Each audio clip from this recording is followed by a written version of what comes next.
Hello friends, आज की tips and tricks बहुत ही यूज़फुल है। तो चलिए देर नहीं करते हैं और जल्दी से अपना वीडियो शुरू करते हैं। तो आज का मेरा जो सबसे पहला टिप है वो है छोले को लेकर। छोला हो गया हो, मटर हो गई हो या फिर कोई भी दाल हो गई हो। आपने देखा होगा जब हम इसको लंबे टाइम के लिए रख देते हैं तो इसमें कुछ कीड़े पड़ जाते हैं जो कि इतने बारीक होते हैं कि हमें नज़र भी नहीं आते हैं, और या तो हम इससे परेशान होकर छोले को फेंक देते हैं या फिर हम कई बार कोशिश कर जैसे तैसे करके कीड़े को निकाल लेते हैं। तो इसके लिए एक बहुत ही अच्छी सी टिप है। आपको कुछ भी नहीं करना है। आपको क्या करना है, आपने देखा होगा जब भी हम लहसुन छीलते हैं तो उसमें एक डंठल से इस टाइप से निकलते हैं।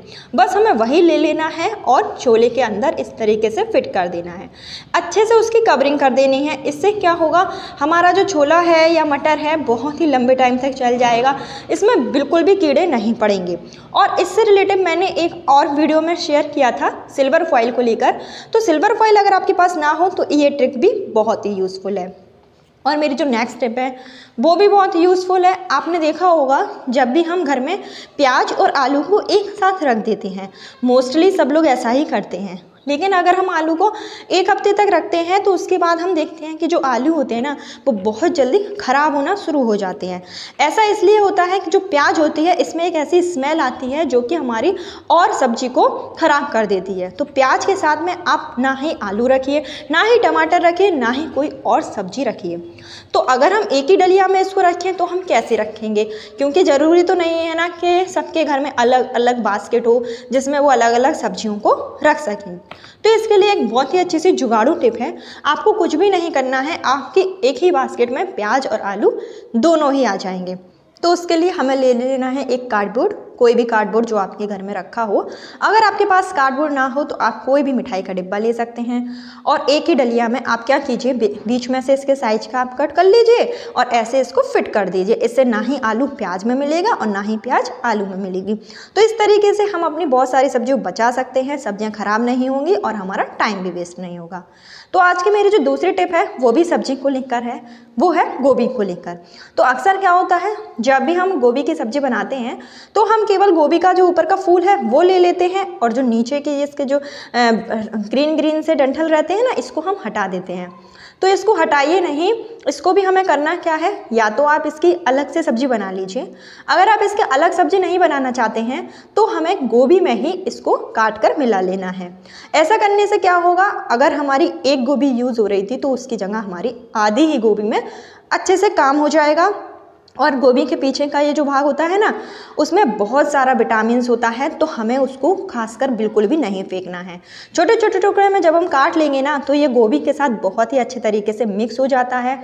इससे हमारी पैसों की भी बचत हो जाती है, क्योंकि जो सब्जी हम एक दिन चला रहे थे वो हमारी 2 से 3 दिन आराम से चल जाती है और खाने में भी बहुत टेस्टी लगती है। तो इधर मैंने दोनों चीज़ों को अच्छे से काट लिया है।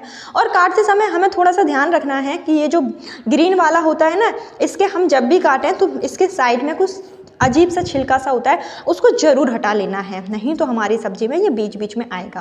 तो इस तरीके से देखिए मैंने थोड़ी सी गोभी के साथ ये डंठल भी मिला दिए हैं, जिससे हमारी सब्जी कितनी ज़्यादा हो गई है और खाने में भी बहुत ही टेस्ट होता है। और एक तो हमें बहुत सारे विटामिन्स जो हैं वो मिल जाते हैं। तो चलिए मैं आपको फटाफट से बना कर भी दिखाती हूँ। तो मैंने अभी तेल को गर्म करने के लिए रख दिया है। उसके बाद मैंने डाल दिया इसमें जीरा, थोड़ी सी हरी मिर्ची। इसके बाद मैंने यूज़ किया है हरी प्याज का। हरी प्याज जो कि मैं हमेशा अपनी फ्रिज में स्टोर करके रखती हूँ। और कैसे करती हूँ इसके लिए भी मैंने एक अलग से वीडियो शेयर किया था, अगर आपने देखा हो तो देख लीजिए, पसंद आए तो लाइक कर दीजिए। बस हमें हरी प्याज को इस तरीके से डाल देना है, उसके ऊपर थोड़ा सा नमक डालना है। उसके बाद हमारी जो भी गोभी कटी हुई थी ना उसको हम इसमें मिला देंगे। इससे आप देखेंगे ना तो आपको कोई आलू की ज़रूरत पड़ेगी, ना ही हमें एक्स्ट्रा कुछ भी मिलाना है। इस तरीके से अगर हम सब्जी बनाएंगे ना तो हम अपना पैसा तो बचाएंगे ही, साथ में अपनी फैमिली के मेंबर्स जो हैं उनका टेस्ट भी बना देंगे और हमारा जो सब्जी है वो भी आराम से जल जाएगी। तो बस इस तरीके से मसाला डालने के बाद थोड़ी देर हमें इसको ढक कर रखना है और करीब आप 5 से 6 मिनट इसको ढक के फिर वापस से इसको हटा लीजिए। आप देखेंगे जो सब्जी है ना वो एकदम से परफेक्ट बनकर तैयार हो जाती है। इसको या तो आप पूड़ी के साथ खाइए या पराठे के साथ खाइए, खाने में बहुत टेस्टी लगती है। एक बार जरूर ट्राई करके देखिएगा, पसंद आए तो वीडियो को लाइक भी जरूर करिएगा। तो चलिए फ्रेंड्स चलते हैं नेक्स्ट टिप की तरफ। और मेरी जो नेक्स्ट टिप है वो है बैग को लेकर। होता तो जब भी हमारे पास बैग होते हैं तो आपने देखा होगा कभी इसकी जो चैन होती है ना, इसके पकड़ने वाला टूट जाता है, जिससे कि हमें बहुत ज़्यादा परेशानी होती है, क्योंकि जब भी हम इसको हाथों से बंद करते हैं खोलते हैं तो हमारी उंगलियों में भी लग जाता है और हम उसको बैग को यूज़ करना बंद कर देते हैं। तो आज मैं आपके लिए एक बहुत अच्छी सी जुगाड़ू टिप लेकर आई हूँ, जिसके बाद आप कोई भी ख़राब बैग को फेंकेंगे नहीं, यूज़ में ले लेंगे।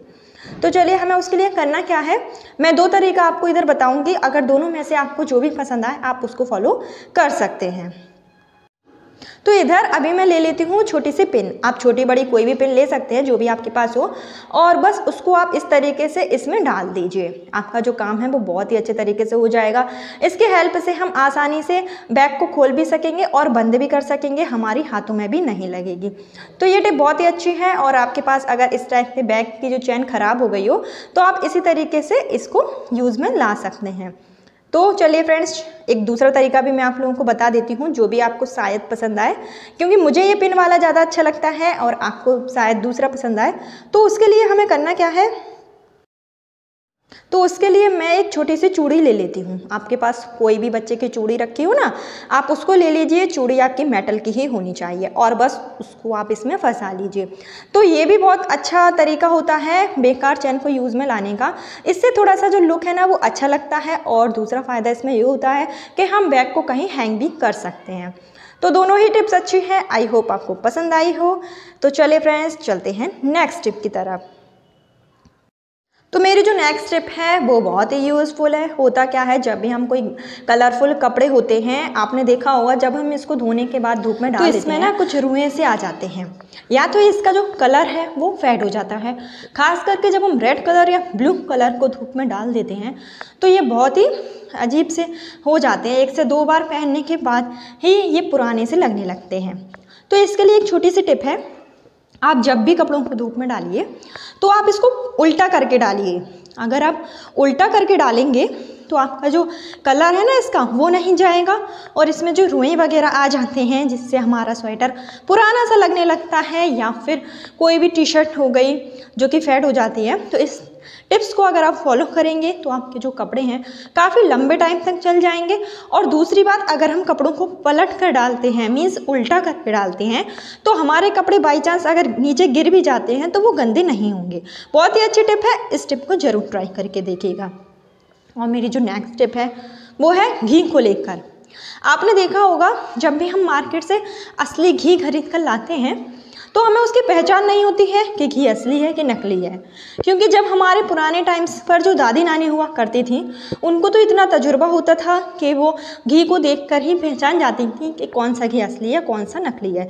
लेकिन आज के जो बिगनर्स हो गए हैं, जो नई पीढ़ी हो गई है, वो इतनी पहचान नहीं कर पाते हैं कि हमारा कौन सा घी असली है और कौन सा नकली, और हम नकली घी को ही असली समझकर खाते जाते हैं, जिससे हमें बहुत ही ज़्यादा नुकसान होता है। तो आपको करना क्या है, जब भी हम मार्केट से घी खरीद कर लाएं तो हमें ले लेना है मिट्टी का एक दिया। आपको मिट्टी का ही दिया क्यों लेना है, उसका भी एक बेनिफिट्स है जो मैं आपको भी बताऊंगी। तो हमें उसके ऊपर थोड़ा सा घी इसके चारों तरफ अप्लाई कर देना है। इसको राउंड शेप में आप थोड़ा सा अच्छे से लगा दीजिए। आप थोड़ा सा कवरिंग जो है इसकी अच्छे से करिएगा। और इसका बेनिफिट्स ये होता है कि इसको लगाने के बाद हम थोड़ी देर इसको रख देंगे फ्रीजर में। अगर सर्दी है तब तो ठीक है, हम बाहर ही रख देंगे। अगर सर्दी नहीं है, गर्मी है, तो हमें इसको फ्रीजर में रखना है और हमें करीब 15 मिनट होने के बाद इसको वापस से निकाल लेना है। तो हम देखते हैं कि जो घी है ऊपर इस तरीके से दानेदार सा थोड़ा सा जम जाता है, एक परत सी इसके ऊपर बन जाएगी। क्योंकि जो असली घी होता है ना, उसका ऐसा टेक्सचर ही होता है कि वो जमने के बाद थोड़ा सा वाइट से दाने से इसमें दिखाई देंगे। क्योंकि घी का कलर तो आपने देखा होगा तो सुनहरा सा होता है, वाइट नहीं होता है असली घी का कलर। लेकिन जब ये जम जाता है तो इसमें जो दाने दाने से बनते हैं वो हमेशा आपको सफ़ेदी कलर में दिखाई दिखाई देंगे। तो इस तरीके से हम पहचान कर सकते हैं कि हमारा कौन सा घी असली है और कौन सा नकली। और इसका एक दूसरा तरीका भी है कि हम जब 15 मिनट के बाद इसकी स्मेल को लेंगे तो उसके बाद हमें जो स्मेल आएगी वो घी की ही आएगी। अगर हमारा असली घी होगा तो हमें स्मेल घी की आएगी, और अगर हमारा नकली घी होगा तो हमें घी की स्मेल ना आकर जो दिया होता है ना, इसकी मिट्टी की खुशबू आती है। तो ये बहुत अच्छा तरीका होता है, और इस तरीके से हम असली घी और नकली घी में पहचान कर सकते हैं। और जब हम नकली घी खाते हैं ना तो हमें बहुत सारी बीमारियां हो जाती हैं। तो इस टिप्स को जरूर ट्राई करके देखिएगा। वीडियो पसंद आई है तो लाइक, चैनल को सब्सक्राइब, और कौन से टिप्स आपको सबसे अच्छी लगी कमेंट्स करके जरूर बताइएगा। कल फिर मिलती हूँ नई टिप्स एंड ट्रिक के साथ। जब तक के लिए बाय बाय।